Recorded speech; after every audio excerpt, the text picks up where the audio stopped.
con todos, bienvenidos a otro episodio de Enfoque de Familia a través de la Coordinadora Republicana. Agradecimientos especiales a BHTV, Cable Más, los canales donde se retransmite el interior de nuestro país y las plataformas extranjeras, obviamente, el canal de la Coordinadora Republicana y también el canal del doctor Felipe Mateo Bueno, donde se va a retransmitir estas entrevistas. Doctor Felipe, buenas tardes. Es la segunda oportunidad que lo tenemos aquí después de nuestro reciente último capítulo. ¿Cómo está, doctor? Pues muy buenas tardes y por segunda vez encantado de saludarte y dirigirme a tu audiencia. Así es, doctor. Estábamos en medio de una entrevista sumamente interesante, ¿ya?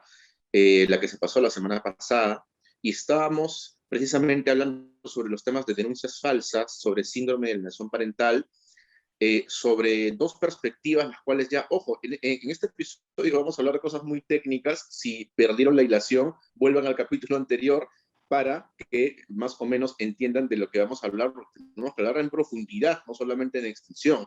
Habíamos dicho que, bueno, habíamos propuesto, en mi caso, yo estaba proponiendo dos posibles o dos eventuales razones o justificaciones o causas por las cuales se da este tipo de situaciones, este tipo de temas sobre la simetría en las normas. Yo había advertido de que habían aparentemente causas legales sobre permisivismos de la ley, como por ejemplo el permisivismo que empieza desde el momento del nacimiento y la inscripción de los niños. La madre es libre de escribir a los niños con el apellido que se le dé la gana. Literalmente puede ponerle cualquier apellido sin expresar la causa de dónde está el papá.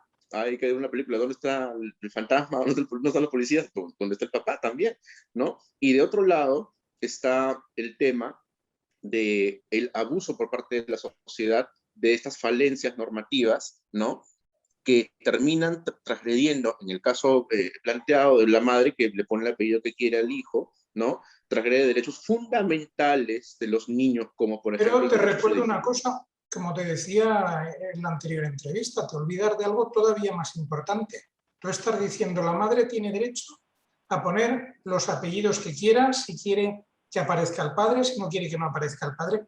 Pero hay algo más importante, un paso previo. La madre tiene derecho a decidir si ese hijo nace o no nace. Y el padre ahí no tiene ni voz ni voto.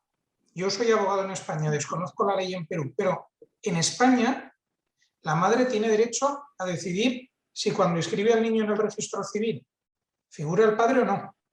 Pero lo que es más importante, tiene derecho a si nace a decidir si va a nacer ese niño o no. Si la madre decide que aborta, el padre no tiene nada que hacer para impedir ese aborto.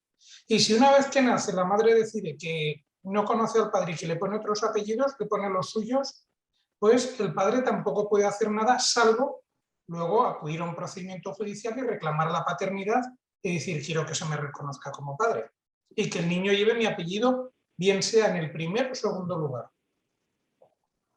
Siempre y cuando la madre haya dispuesto de su derecho de la vida.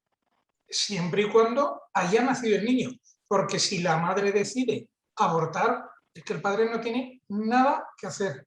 Bueno, contextualizando un poco para la audiencia peruana, en España han comenzado muchos años antes que en Perú los temas de ideología de género, de liberalización de los derechos, entre comillas, que acá conocemos conscientemente a la luz de la ciencia, los conocemos como privilegios femeninos, ¿no? Los cuales pretenden transformar, ¿no? O torcer la realidad de ciertas expectativas, porque nosotros conocemos que en nuestros sistemas existen los derechos para ambos. Ya que, al menos en la legislación peruana, existe el derecho de la igualdad de oportunidades y no discriminación. Entonces, es un derecho compuesto, es un derecho que ya existe. Sin embargo, parece una ley que transforma todo de manera totalmente asimétrica. ¿De qué estamos hablando entonces? En España, con esto de la ideología de género y leyes asimétricas, se empieza en el año 2004 con la Ley Orgánica 1/2004 de medidas de protección integral contra la violencia sobre la mujer. Pero claro, vamos a ver la igualdad. Si la igualdad está entre hombres y mujeres, está consagrada ya en nuestra Constitución desde los años 70.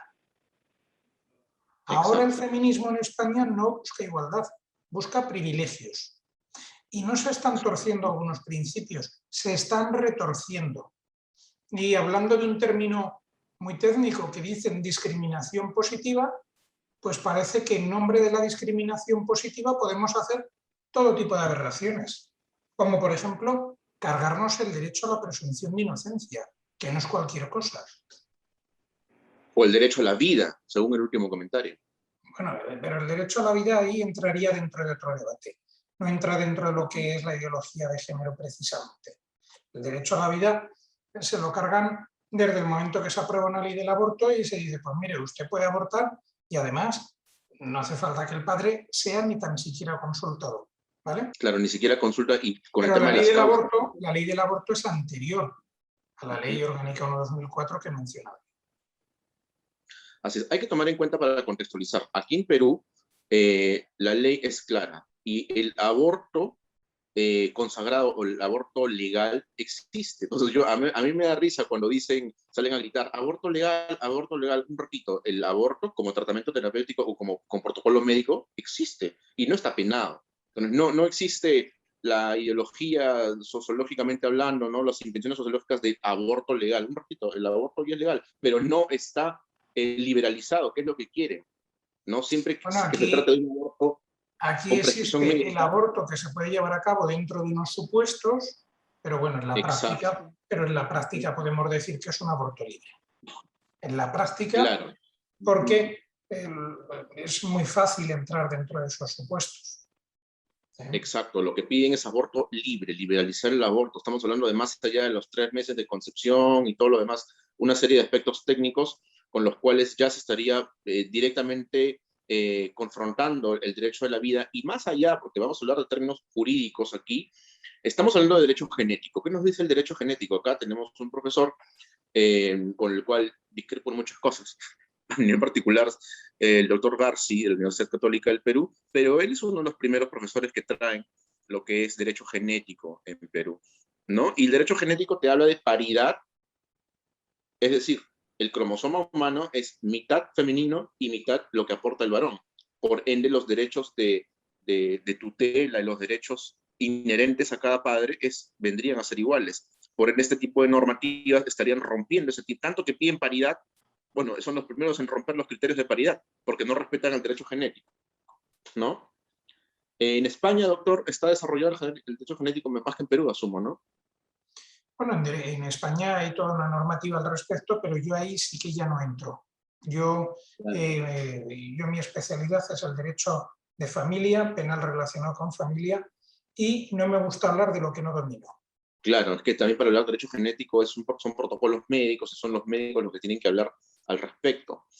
Entonces, vamos de nuevo al punto de litigio y el punto legal. Cuando se habla de permisivismos legales respecto por ejemplo, acá en Perú todavía no ha llegado esta novedad de que la madre decide sobre la vida o no del niño. Porque, ojo, acá en Perú hay una discusión muy grande sobre la pena de muerte, por ejemplo, ¿no? Cuando se habla de pena de muerte para criminales, para violadores, por ejemplo, ¿no? Se habla mucho políticamente de eso y políticamente es rentable hablar de pena de muerte para violadores. Sin embargo, cuando una mujer quiere abortar y alega supuesta violación, no le piden que presente formalmente una denuncia ni indique quién supuestamente la violó, ¿no? Entonces acá indican los grupos sociales o colectivos que debería ser por tal razón, ¿no? Y apelan al conservadurismo de muchas personas dentro de la facción conservadora para minar la voluntad del voto en lo que decide, en lo que respecta al aborto.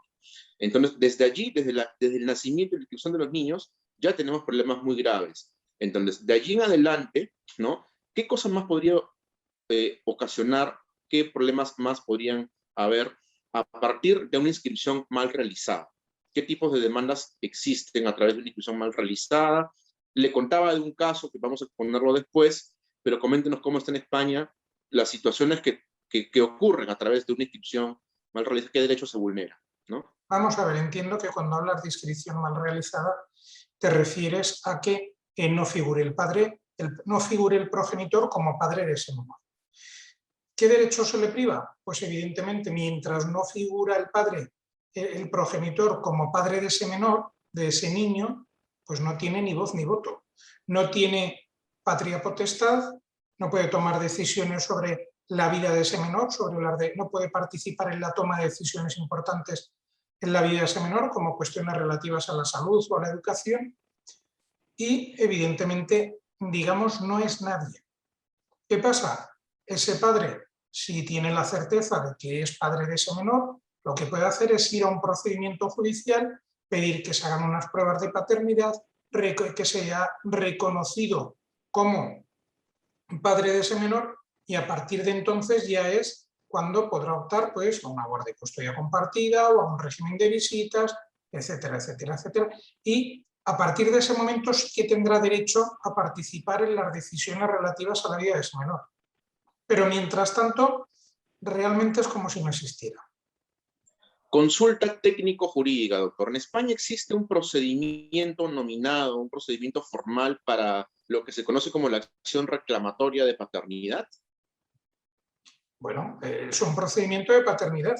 Es lo que mencionaba hace un momento. Es un procedimiento para decir, oiga, mire, esa señora ha tenido un niño, yo digo que ese niño es mío también, ahí tengo una serie de pruebas, que pueden ser fotografías, WhatsApps, testigos, 1000 cosas. Y entonces quiero que se me reconozca como padre. Tú tienes que aportar como mínimo unos indicios de prueba y luego lo que hay que pedir con carácter, que es la prueba definitiva, la más contundente, es las pruebas biológicas. Y las biológicas determinarán si eres padre o no. Las biológicas nunca te dan un resultado al 100%, pero habitualmente te lo dan al 99,99%. Yo nunca he visto un informe que diga es el padre al 100%, pero te lo dicen al 99,99% o 99,80%. Así es. Bueno, la pregunta que le hice es precisamente porque aquí en Perú no existe una acción nominada o prescrita en el código cuando es el padre el que quiere reconocer al hijo. Ojo, cuando un padre varón entonces ahora pregunto yo, entonces ahora soy yo el que pregunta. ¿Qué pasa? ¿Que un padre no puede hacer nada? ¿No puede reclamar la paternidad en Perú? Sí puede, sí puede. Ahí va mi comentario.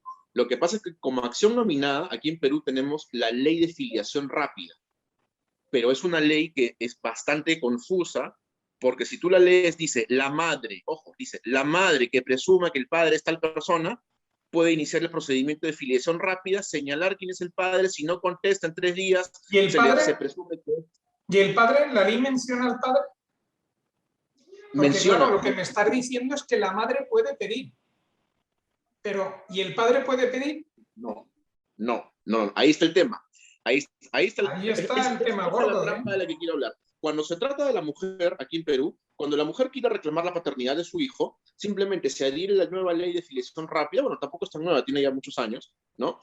Pero era nueva en su momento y se trata como nueva, y se trata como un procedimiento súper especial y súper sumario.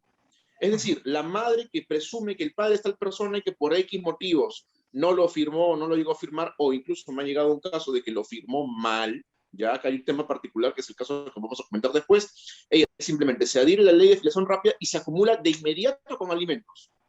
Si no contesta el padre en 3 días negando, el juez es como ejecutar un cheque. Siento deciros que estáis peor que nosotros, ¿eh? Es probable que sí, porque si el padre no contesta, obviamente adjuntando su voucher de pago de que está pagando el laboratorio, lo cual no es muy barato que digamos, ¿no? Y ha pasado muchas oportunidades que han dictado sentencias rápidas de que sí es el padre cuando en realidad no lo es, solamente que se dejó aplastar por el procedimiento y claro.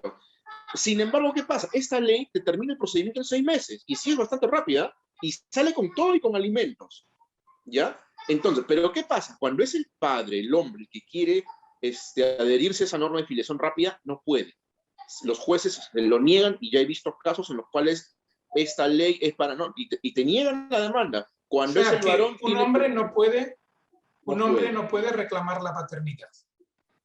Mediante la ley de filiación rápida, no. Tiene que ir, es más, porque la filiación rápida, nosotros que somos procesalistas y manejamos el procedimiento civil, el proceso sumario, en la ley de filiación rápida. Obviamente, yo demando para conocer a mi hija, rápidamente, mediante la filiación rápida, en un juez de paz letrado, que es un juez chiquito, un juez que ve cosas muy expeditivas, un juez de barrio o de ciudad pequeña, como se dicen aquí, ¿no? El juez de paz letrado dice, ah, ya, sí, concurren los requisitos, pero el que demanda es el varón. Como el que demanda es el varón, sale de mi competencia. Yo solamente tengo que recibir demandas de mujeres. Como es varón, usted tiene que ir y me inhibo, suelto un auto de inhibición y mando el expediente al juzgado competente especializado de familia, porque acá la jerarquía judicial es paz letrada, juzgado de paz letrada, juzgado especializado y sala superior, ¿no? Que es de la ciudad ya de Lima metropolitana. Entonces, no se puede adherir y el hombre que quiere terminar un procedimiento rápido, entre comillas, sobre filiación, lo que tiene que hacer es ir a los juzgados especializados mediante lo que se llama el nombre genérico de acciones reclamatorias. Acción de reconocimiento o acción reclamatoria de paternidad. Ya no va a ser en un proceso sumario, va a ser en un proceso de conocimiento que te va a durar 5, 6, 7, 8 años, ¿ya? Y en todo ese tiempo no existe un procedimiento que regule una medida cautelar de visitas. Ojo, yo estoy innovando en un proceso, una cuestión parecida, porque si me están dando algo que ya se abrió el sobre donde se indica el resultado genético, que sí es paridad con el padre, ¿no? Entonces dame el régimen de visitas, porque a la otra persona que reconviene incluso hasta con alimentos en ese tipo de demanda, que claro, el proceso de conocimiento de todo, ¿no? El proceso es el proceso grande, el proceso largo, y el juez especializado puede ver todas las materias. Entonces, acumula, pues, ya, pero oye, ¿y por qué no me das las visitas también? Si ya estamos hablando de que ya se determinó la verdad genética, ¿cuánto tiempo va a pasar? 4 años más para que dictes visitas y seguimos pagando alimentos. O sea, En eso sí. España se puede hacer las dos cosas. En España se puede pedir el reconocimiento de la paternidad y en el mismo procedimiento el establecimiento de una serie de medidas, como un régimen de visitas, pensión de alimentos, etcétera, o bien proceder primero al reconocimiento de la paternidad y una vez que se determina efectivamente que ese niño es hijo de ese señor y de esa señora, proceder a poner un segundo procedimiento que es en el que ya pides visitas, régimen de visitas, pensión de alimentos, etc. Bueno, se han acumulado en los procesos que he visto y he estado monitoreando, incluso con otro profesor también bastante conocido de aquí de Perú, porque me dice, oye, hay que estudiar estos casos porque son casos sui generis. En Perú no hay estos casos así nomás. No hay gente que pelee, no hay hombres que peleen por sus hijos porque normalmente piensan que la batalla está ganada, y acá está muy importante el tema del rol del abogado. El rol del abogado, ¿por qué? Porque el rol del abogado, vamos a contarles el caso que tengo de esta persona. Se comunica conmigo un prospecto de cliente y me cuenta sobre su situación legal.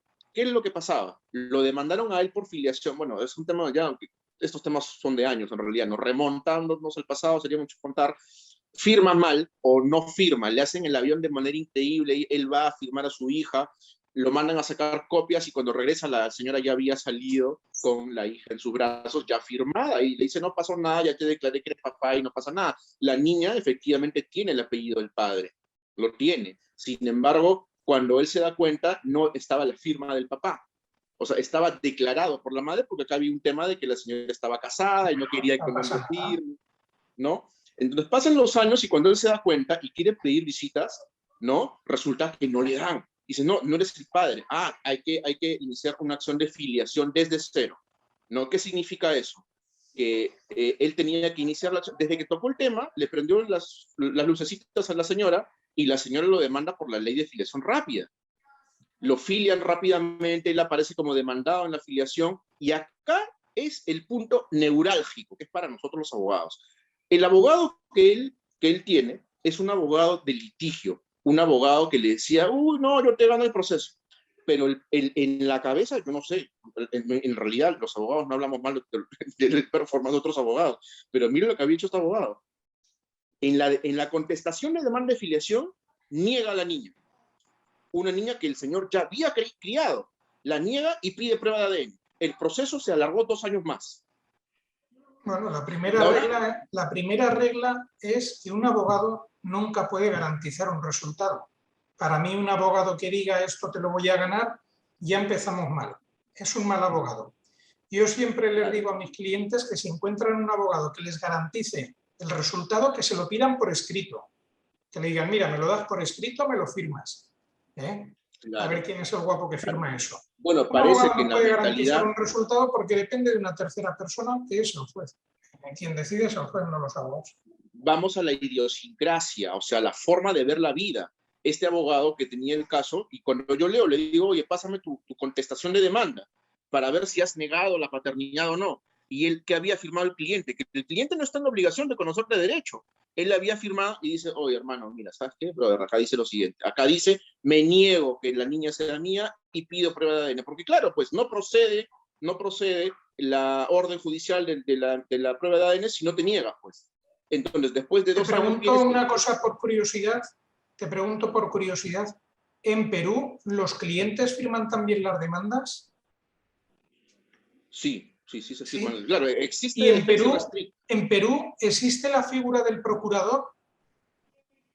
El procurador Te siempre y voy a cuando... contar. En España, cuando se presenta una demanda, el abogado la redacta, pero el encabezamiento empieza: don Pepito Pérez, procurador de los tribunales en nombre de tal.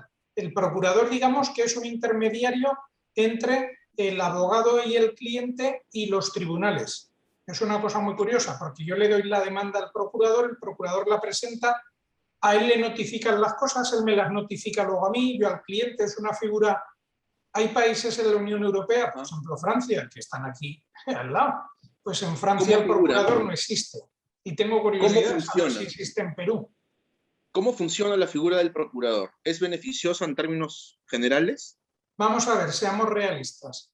El procurador es beneficioso para el abogado, porque Claro, evidentemente hace muchas cosas que si yo las ya es un tuviera que trabajo. hacer me supondría una pérdida de tiempo, ¿eh? Ujú, Pero claro, evidentemente es una figura que hoy en día, en un momento en el que estamos en pleno desarrollo tecnológico y que todo se hace por internet, pues nos tiene mucho sentido. Mira, cuando yo empecé, a principios del año 2000, pues cuando tú hacías una demanda, la imprimías en papel, te ibas al juzgado, la presentabas en el registro, te ponían un sellito y arreglado. Ahora las demandas ya no se presentan así, ahora se presentan por internet. así es, acá también. Ujú. Entonces, fíjate, yo le envío por correo electrónico la demanda al procurador y el procurador se encarga de presentarla.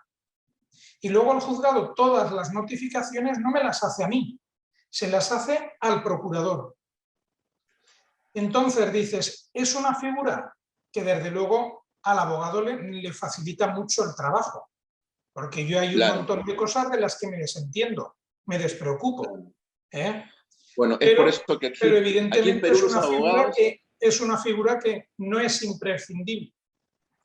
bueno, aquí en Perú los abogados por pandemia, en estas épocas nuevas, modernas, sí estamos teniendo el doble de trabajo que teníamos antes, por el mismo precio, como se dice, ¿no? Porque ahora el abogado hace el trabajo del practicante, hace el trabajo de la fotocopia y hace el trabajo del chico de mesa de partes que te recibe el documento y te lo escribe en el sistema y te lo pone en el sistema. Y si está mal colgada la demanda, es responsabilidad toda entera del abogado. Eso es un tema. Acá lo que existe es el fiscal de familia en cada proceso, y eso es un tema que hemos tocado también en este programa ampliamente.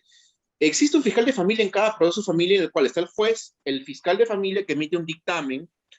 A veces el juez se basa en el dictamen del fiscal cuando son opiniones parecidas, pero la labor del fiscal de familia se encarga como la fiscalía se encarga de su deber principal es del defensor, ser el defensor de la legalidad. El fiscal de familia se encarga de la legalidad del proceso de familia. No En le España, importa lo que pase con el niño. Eso es un tema muy importante. en España también existe la figura del fiscal, tiene la obligación de intervenir en todo procedimiento en el que hay menores implicados. Evidentemente está para velar por la legalidad, pero sobre todo está para velar por una cosa que aquí llamamos el interés superior del menor. ¿Qué es el interés superior del menor? Pues es una expresión que de tanto usarla se ha quedado vacía de contenido y que es algo con lo que se nos llena la boca en los juzgados, pero a la fiscalía, salvo casos muy puntuales, los niños le importan muy poquito. Viendo lo que vemos en los juzgados, mira, solo te diré una cosa. Hay fiscales que ni van a los juicios.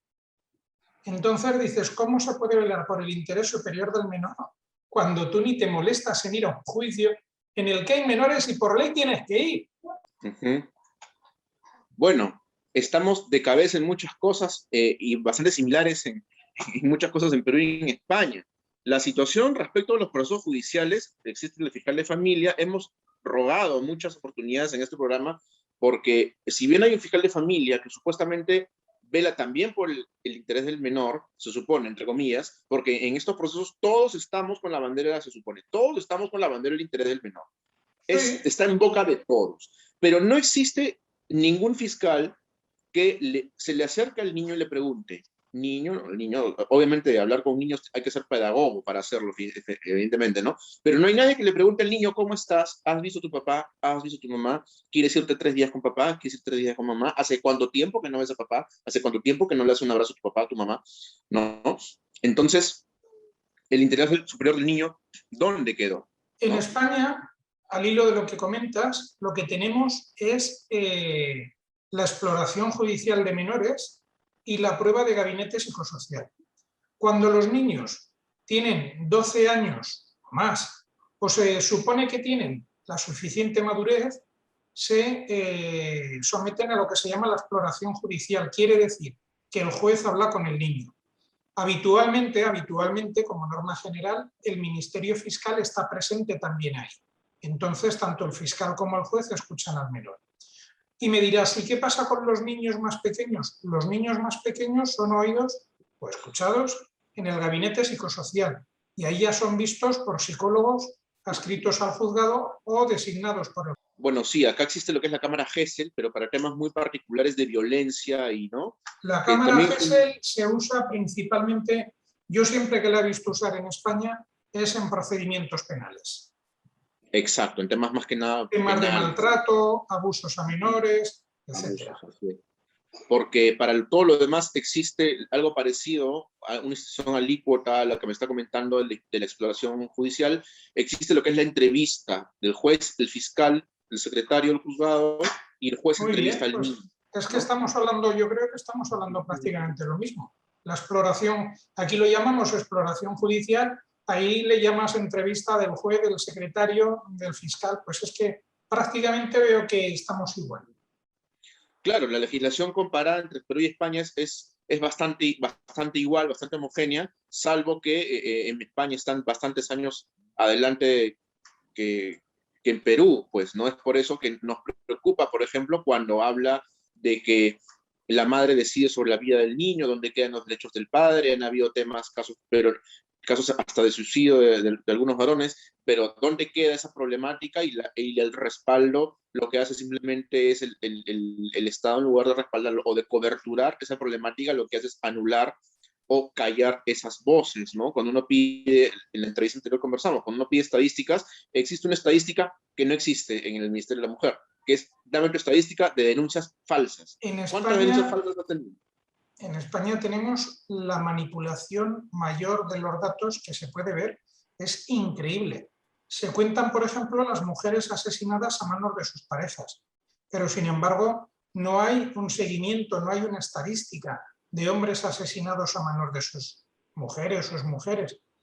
En España, hoy lamentablemente, por ejemplo, ha aparecido un niño muerto en un hotel y están buscando al padre y presuntamente parece ser que el padre es el que lo ha matado, ¿no? Pues cuando pasa esto en España, te salen todos los medios de comunicación a bombo y platillo con todos los datos a ellos y para ver, cuando quien mata al niño es la madre, pues o se silencia o se maquilla de forma de pobrecita que estaba deprimida, que... Mira, aquí hace un par de años hubo un par de casos que coincidieron prácticamente en el tiempo. Un caso fue que un padre desde la ventana de un hospital se suicidó lanzándose él, pero con el niño. Entonces murieron los dos. Pues lo que dijeron, asesinato machista, el padre ha matado al niño y tal. Al poco tiempo el caso fue de una madre con el niño, lo mismo. Pues lo que dijeron que la pobrecita estaba deprimida y bueno, parecía que el niño se había muerto solo. Y dicen, no, lo ha matado la madre también. Pero sí, aquí la manipulación de las estadísticas, de hecho no hay estadísticas oficiales de hombres asesinados a manos de sus parejas. Y tampoco hay estadística, digamos, detallada de niños asesinados por sus madres. Solo se Hay una solo excusa, se contabiliza una parte de la realidad. hay una excusa que a mí me ha dado risa y para no renegar me da risa, ¿no? El conocido es que, ¿no? Es que, ¿no? Mujer mata a sus hijos. Es que el marido la dejó. Y son noticias recientes de este año. La Es que pobrecita el estaba muy malo, mal. claro, es que el malo del hombre patriarcal, abusador, maltratador, la dejó y no quería nada con ella, por eso se mató y mató al niño. O si no, otra excusa de la cual he tomado nota en este año es que es que tenía psicosis, que tú no puedes justificar a una persona con psicosis. Ah, ya, o sea, ¿cuántas personas con ese cuadro psicológico, psiquiátrico, clínico están sueltas por la calle? O sea, definitivamente para matar a alguien, mucho más a tu hijo, tienes que estar loco, pues. Definitivamente tienes que usar términos médicos para definirlo. Pero ese es que es lo que usan en la prensa para decir, ah, ya, si fue el hombre, ah, es malo, es patriarcal, el opresor. No, pobrecita, la estaba maltratando, por eso ya no tuvo otra más que tirarse, ¿no? Y cuando es al revés, ah, no, pues es que, ya, pues es que está loco, pues el hombre que se tiró porque está loco. Seguramente no podía pagar sus deudas y por eso es tan tacaño que prefiere matarse. O sea, es una tergiversación total de la realidad y un desdibujamiento de la moral. Ojo, porque tú desde que recibes noticias desde la caja boga, ¿no? Y te dicen que la vida de un ser humano tiene mayor valor que el de otro, y tú te lo crees, ya la sociedad ya está enferma, ¿no? Claro, pero esto lo estamos viendo en todo. Mira, por ejemplo, ahora con lo que está pasando en Afganistán. No sé qué es lo que estaréis diciendo en Perú, pero aquí lo que se está hablando continuamente es de los derechos de las mujeres y de salvar a las mujeres. Y dices, vamos a ver, que a mí me parece muy bien, pero estaría mucho mejor hablar de los derechos de las personas y de salvar a todas las personas. Cuando solo te preocupa la mitad de la población, en este caso el género femenino, no puedes hablar de igualdad, eso no es igualdad. Eso es lo más discriminatorio que puede haber. Yo creo que todas las personas son iguales, todas tienen la misma dignidad y todas merecen el mismo respeto y la misma ayuda. Así es. Entonces, yo creo que habría que puntualizar y pedirle, porque cuando se le ha pedido formalmente al Ministerio de la Mujer la estadística de denuncias falsas, volviendo al tema de denuncias falsas, ellos dicen, no, no existen denuncias falsas, existen denuncias archivadas. Ah, ya, o sea que denunciaste por gusto. O sea, denunciaste por qué. Porque dentro de ese cuadro existen subcategorías. Por ejemplo, una categoría que me encantaría desarrollar, y para eso es una categoría que le encantaría a usted, también por su corte de cómo ejerce su profesión, ¿no? En la estadística de parejas que se pelean o se denuncian y luego se reconcilian. Yo tengo un caso, por ejemplo. Muchos, Gente que se muchos. denunció, gente que se denunció y, por ejemplo, la semana pasada me notifica la audiencia de segunda instancia. Oye, ¿vas a ir? No, que estoy bien con ella, me estoy yendo acá al campo, estoy yendo dentro del Perú a pasear, estamos bien, no vayas, me dice. Ah, ya, bacán, genial. ¿Dónde está esa estadística? Aquí es peor. Aquí tenemos lo siguiente. La mujer pone una denuncia, se dicta una medida de alejamiento, muchas veces hay condena con la conformidad del hombre y se dicta una medida de alejamiento y a los 2 días vienen los dos al despacho y te dicen, oye, que nos hemos reconciliado, ¿cómo se puede dejar sin efecto la medida de alejamiento? No, no, si es que la medida de alejamiento ya no se puede dejar sin efecto, hay que cumplirla. Entonces tienes parejas que ha habido denuncia, que ha habido condena, o parejas que todavía no hay juicio, pero que hay una medida de alejamiento acordada provisionalmente, que están quedando escondidas, porque además, si los pillan es un delito, Claro, es un aunque ella delito. dé su consentimiento. Exacto. Yo pienso que tiene que ver mucho el rol del abogado, ¿no? Como este abogado que le estoy comentando en este caso, ¿no? Un padre que ahora me está pidiendo régimen de visitas, cuando hace más de 2 años el abogado le negó a la niña. Y le digo, pero ¿por qué la has negado, amigo? Si querías verla. Es más, ya la estabas criando y de pronto la niegas. No es que el abogado me dijo, ah, es que el abogado, o sea, caramba, no seamos litigiosos, erradiquemos esa cultura del conflicto y vayamos al tema de la participación. Para mí el abogado es un regulador social, ¿no? Porque el abogado es el que dice qué se puede hacer, qué no se puede hacer si no te denuncio, te demanda, o sea, y del temperamento de nosotros yo creo que depende mucho el rol educativo de la sociedad. ¿Existe una institución que valga la pena? Bueno, de repente usted ya me dijo que en España ya no vale la pena el tema de la regulación por mediación, de la autocomposición de las partes. Sin embargo, se podría empezar a utilizar aquí en Perú esta institución. Es muy probable que venga próximamente o prontamente a Perú. ¿Qué nos podría comentar de eso, doctor? Yo evidentemente no conozco cómo es la sociedad peruana, ¿no? Aquí en España la mediación ha sido un rotundo fracaso. ¿Por qué? Pues porque aquí no hay talante mediador. La gente cuando, por ejemplo, en derecho de familia rompe, pues la inmensa mayoría, luego evidentemente hay excepciones, pero la inmensa mayoría es que van a degüello y llegan a los juzgados y usan denuncias falsas y dicen y te voy a sacar los ojos, te voy a sacar hasta el último céntimo, etcétera. Entonces aquí la mediación, yo cuando salió en la mediación en España corriendo, obtuve mi título de mediador, pues mediaciones oficiales en las que yo haya intervenido, ninguna. Evidentemente, como abogado de familia, entre comillas, mediamos mucho, pero mediaciones oficiales, ninguna. Dices, y la mediación, pues aquí, francamente, ha tenido muy poco éxito, pero porque yo creo que aquí en España no tenemos una cultura de acuerdo. Tenemos más una cultura de sacar la navaja y ir a puñalada limpia. Yo considero que también económicamente no le conviene al Estado que la gente arregle sus asuntos de forma autocompositiva. Al Porque Estado si sí que no, le conviene, al Estado sí que le conviene, porque y las plazas evidentemente... doradas, los No, no, sueldos no, no, no, dorados. no. Al Estado es al que más le conviene. Primero, a quien más le conviene llegar a un acuerdo es a las partes, a los interesados.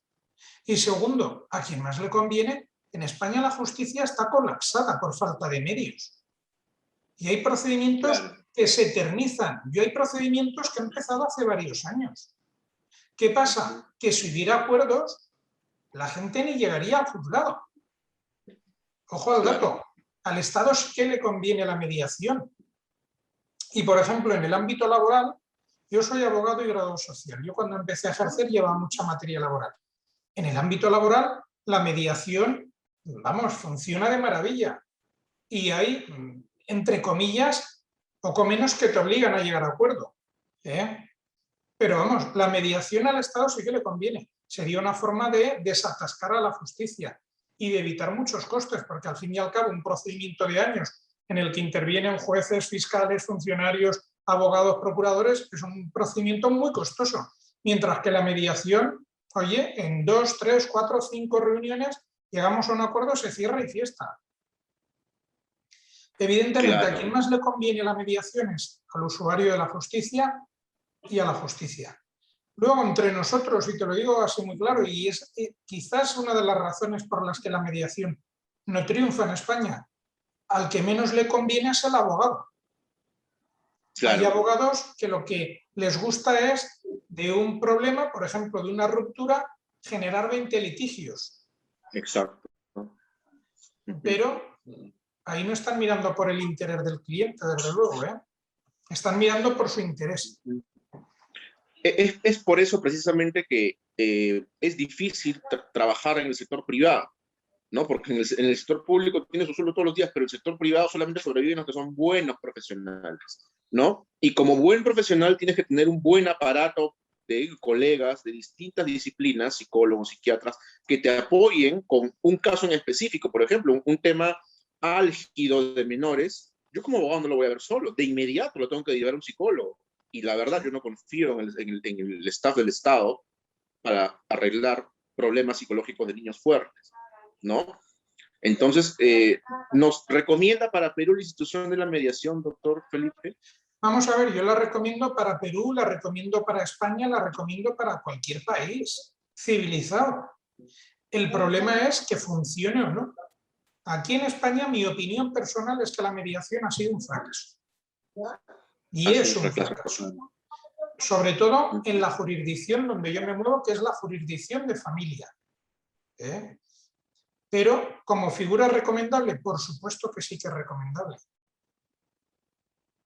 Bueno, doctor, entonces nos vamos con esta idea de que la mediación podría ser una alternativa para el Perú, por más que se haya representado rotundos fracasos en otros países como España. No sabemos todavía, me gustaría conversar en Argentina cómo están las cosas, pero sé que está bastante de moda en estos dos países. Y acá hay un tema muy importante, se llama, lo que conversamos la vez pasada, no sé si fue detrás de cámaras, la voluntad de mediar. El kit del asunto, la raíz de la mediación está en la voluntad. Entonces yo creo que para generar voluntades se necesita educación. Esto se reduce en una frase muy sencilla. 2 no median si 1 no quiere. Para que haya mediación hace falta la unión de 2 voluntades. 2 voluntades de mediar, de llegar a acuerdos y de solucionar problemas. Cuando no existen esas 2 voluntades, pues el problema está todo perdido. Doctor, el tiempo es sumamente cruel, sin embargo, desde aquí, del portal de Enfoque de Familia, también el IDEIFAM, el Instituto de Investigaciones en Asuntos Familiares, mediante el cual también le damos el agradecimiento, y somos un grupo de profesionales los cuales nos hemos unido en las disciplinas psicológicas, psiquiátricas, médicas, economistas y obviamente los abogados que hemos entendido que el conflicto no es la solución para nuestros patrocinados, porque a mis clientes, yo soy satisfecho cuando mis clientes encuentran paz. Yo prefiero un asunto, un caso, un cliente que en 6 meses resuelvo todo y lo cierro, a asuntos que se te enquistan y estás en lucha continua durante años.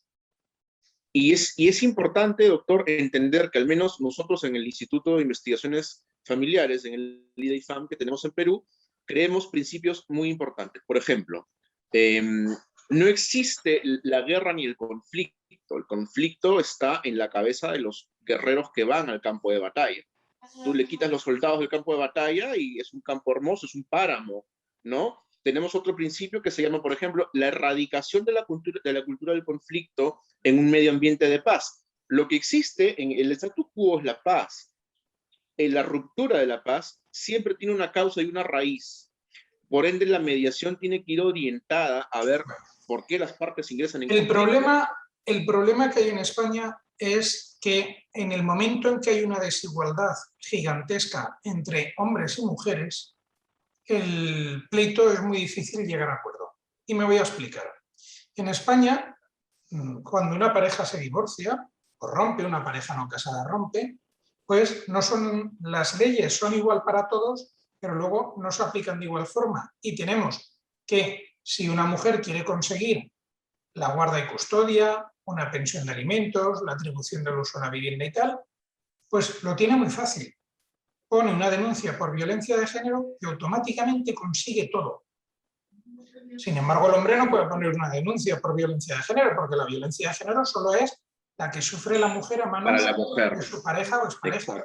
Con lo cual ya no tenemos igualdad de partes. ¿Qué pasa? Que si yo voy a pleito contigo, o tú y yo, mejor dicho, nos peleamos y tú llevas un matamoscas para atacarme a mí y yo llevo un lanzallamas para atacarte a ti, pues hombre, a lo mejor yo no voy a estar muy por la labor de llegar a un acuerdo, porque digo, si yo solo tengo que apretar un botón y lo voy a fulminar, tú no vas a poder hacerme nada contra mí porque vas con un matamoscas y yo a ti te puedo fulminar solo apretando un botón de mi lanzallamas, ¿vale? Pues así es como entramos en un juzgado de familia. Entramos que dices, bueno, en principio, igualdad de partes, el hombre y la mujer tienen los mismos derechos, pero cuidadito, que a la mujer no se le ocurra decir, oye, que me ha maltratado. Automáticamente, el juez de familia se tiene que inhibir, tiene que coger y decir, mire, yo ya no puedo seguir con este asunto, esto se tiene que ir a un juzgado de violencia sobre la mujer. Y automáticamente te aplican una serie de medidas que, mira, la más terrorífica va a entrar en vigor el día 3 de septiembre en España. Pues esa medida es que ya no tienes derecho ni a régimen de visitas. Hasta el día 3 de septiembre, si te ponen una denuncia por violencia de género, no tienes derecho a tener la custodia de tus hijos exclusiva ni la compartida. Pero es que a partir del día 3 no vas a tener derecho ni a verlos. Fíjate tú qué desigualdad más grande. Entonces, cuando hay una desigualdad tan grande, es muy difícil que se pueda llegar a acuerdos. ¿Por qué? A mí me ha pasado muchas veces que te dicen, oye, mira, llegamos a un acuerdo en estos términos o mi clienta va a poner una denuncia por violencia sobre la mujer. Y si quieres tragas y si no vas a la guerra. Yo soy de los que voy a la guerra, ¿eh? Claro, porque no, es que claro, el abogado que defiende estos casos tienes que ir a la guerra con todo. Es por eso que se No, no multiplican las tenemos otra denuncias. opción. No hay otra No tenemos opción. otra Sí. opción. Es por eso que, pero vámonos cuenta, o sea, vámonos dando cuenta de que la familia ya dejó de ser litigios. Es por eso que también nosotros estamos en una línea, al menos en mi instituto de estudios e investigación, ya el conflicto sale, porque hay gente que ya se encasilla tanto en el conflicto que se olvida de todo lo demás. Pierdes tiempo, pierdes el trabajo, pierdes dinero, Y ¿no? pierdes lo más importante, la salud. ¿Eh? Y Pero pierdes aquí el el... problema que tenemos en España es que las relaciones familiares se han criminalizado. Ahora, Exacto. uno de los grandes problemas es que un hombre que se le ocurra en España decir que quiere la custodia compartida, ya no digo exclusiva, compartida, tiene muchos boletos, muchas posibilidades de que automáticamente le caiga una denuncia por violencia de género o una denuncia por maltrato a los menores o la tan temida bala de plata, una denuncia por abusos sexuales a los niños. Que Y la hacen así. con cualquiera de esos tres ases, sabes que fulminas al hombre y que, bueno, sí, dentro de un año, dentro de dos, conseguiremos la sentencia absolutoria, pero el daño ya está hecho. Porque además el tiempo Bueno, no se aquí en Perú, recupera. Y cuando los niños claro, son tan pequeños, todavía menos. así es. Bueno, es por eso que el derecho de asuntos familiares, ya desde la perspectiva del Instituto de Investigación de Asuntos Familiares, ya dejó de ser litigios.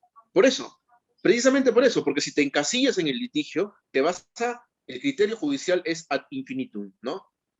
Todos los Pero el años y problema todos no los es que tú años. te encasilles, el problema es que te encasillan a veces. El problema es que yo cuando viene un cliente, yo no sé lo que va a pasar con ese cliente. A veces viene, oiga, me quiero divorciar, quiero esto. Muy bien. Dices, pues vale, preparamos una demanda y esto se soluciona. Y de pronto le empiezan a caer denuncias por violencia de género, por maltrato, por abusos a los hijos. Y de pronto un caso que era totalmente sencillito y que en un año se podía terminar, te ves en una maraña de procedimientos penales, de procedimientos de familia, etcétera, y te lleva varios años. Es Habitualmente por la eso que persona que va las... con malas artes busca abogados que jueguen también con malas artes. Yo, por Así ejemplo, es. te lo digo muy claro, a mí si una persona, me da igual que sea hombre o mujer, me viniera al despacho y me dijera que quiere poner una denuncia falsa, pues lo mandaría a paseo. Hace poco tuve una visita en el despacho, una señora, y me dijo, mire, oiga, yo quiero divorciarme, quiero pedir la custodia a los niños, tal, y íbamos hablando todo muy bien y de pronto me dice, mis amigas me han dicho que lo mejor es que ponga una denuncia por violencia de género. Y yo le Y al pregunté, final es y yo le gracioso, porque pregunté, le pregunté, claro, claro, y es yo por eso que es le por eso que hay que pregunté, cobrar la consulta y acá todos los prospectos a clientes, por favor. Es por eso que cobramos la consulta por adelantado, no, por si bueno, acaso. ese es otro debate. Pero la cuestión, yo le pregunté a ella, digo, pero vamos a ver, ¿tu marido te pega, te maltrata o algo? No. Digo, pues es que entonces no podemos poner la denuncia. Claro. Claro. Ya no ha vuelto, ¿eh? Me imagino que habrá encontrado otro abogado No, que sí que claro. podía poner la No, denuncia. me pasó exactamente igual hace un par de meses con un chico, hombre, me llama, que quería un régimen de visitas. ¿Y has hablado con ella? Sí, pero ella quiere, bueno, ¿existe la apertura a negociar y a conversar? Sí. ¿Y por qué no lo haces? No, porque quiero demandarla. Yo creo que tiene que ser judicial, si no, pero yo veo y leo los chats, todo lo que me mandan. Aquí yo veo que hay apertura a conversar, porque la quiere demandar, o sea, quería demandarla, ¿no? En fin, Quería hacerlo mediante violencia, porque le habían dicho que tenía que hacerlo así. Entonces, ¿para qué consultas con el abogado? Porque te va a como te tocar un dije el abogado otro que no es día, litigioso. veo que hay males que son universales y que al final, pues, Perú, España, los peruanos, los españoles, pues no somos tan diferentes. Que existen los Claro. mismos problemas, las mismas inquietudes y que, bueno, nos separa un océano, pero en lo demás somos iguales, ¿eh?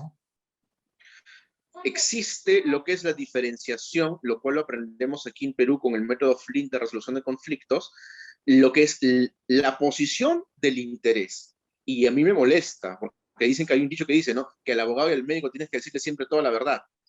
Pero si el abogado tú vas a decirle solamente tu posición y no le revelas tu verdadero interés, me dices, hay que demandar. Sí, pero ¿por qué? Acá yo no veo que es necesario demandar. No, pero sí esto. Pero yo no veo que es necesario. Vamos a ver. No, pero, Mi ya, tu madre, interés está mi detrás madre de no la era profesión. abogada, mi madre no era abogada y siempre decía que al médico, al confesor y al abogado hay que decirle la verdad. Engañar a tu abogado es la cosa más estúpida que se puede hacer en la vida. Porque Claro. si a mí un cliente me engaña, para empezar, yo no lo voy a poder defender, porque en cuanto entre en una sala de vistas, a lo mejor salen cosas que me voy a quedar con cara y decir, pero ¿y esto qué es? Y yo esto no lo sabía. Entonces, Claro. sí que aprovecho para decirlo bien claro, que al abogado siempre hay que decirle toda la verdad. Luego el abogado con esa verdad ya hará lo que tenga que hacer. No, van a ir por cuerdas diferentes. Van a ir por cuerdas diferentes, así es.